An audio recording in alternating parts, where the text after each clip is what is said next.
তোমাদের মধ্যে অনেকেই কিন্তু আছো যারা বিজ্ঞানের প্রশ্ন নিয়ে ভয় পাও বা রেলে কি ধরনের বিজ্ঞানের প্রশ্ন আসে একটা ভীতি তৈরি করে।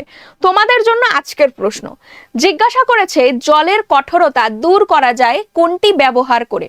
এখন তোমরা জানো যে হার্ড ওয়াটার আর সফট ওয়াটারের একটি বিষয় রয়েছে। তো সফট ওয়াটারে কনভার্সন করতে হবে, হার্ডনেসকে যদি দূর করতে হয় তাহলে কোনটি ব্যবহার করবে। দেখো এখানে আছে কমন সল্ট সাধারণ লবণ যেটাকে NaCl বলে, ভিনিগার আছে, অ্যাসিটিক অ্যাসিড আর প্লাস্টার অফ প্যারিস আছে।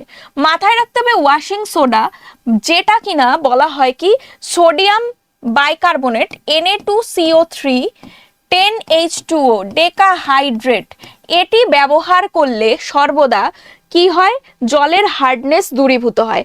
আর বাদ বাকিগুলো নিশ্চয়ই তোমরা ব্যবহার জানো যে প্লাস্টার অফ প্যারিস এটা কোথায়, এটা জিপসামকে যদি আমরা একটু তাপ দিই তাহলেই কিন্তু প্লাস্টার অফ প্যারিস তৈরি হয়, যেটা মূর্তি তৈরিতে বা কোনো ছাঁচ তৈরিতে ব্যবহৃত হয়।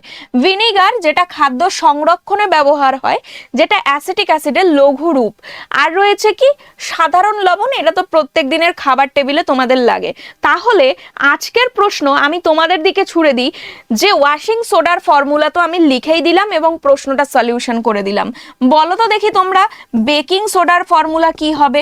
তাহলে বেকিং সোডার ফর্মুলা কিন্তু আমাকে কমেন্ট বক্সে জানাতে ভুলবে না, ঠিক আছে? তো প্রত্যেকেই যদি এই ধরনের কনসেপ্ট চেয়ে থাকো তাহলে BSSEI কম্পিটিটিভ এই পেজটা ফলো করে রাখো এবং ইউটিউবটাও কিন্তু সাবস্ক্রাইব করে রেখো এই ধরনের প্রশ্নের আপডেটের জন্য। Thank you.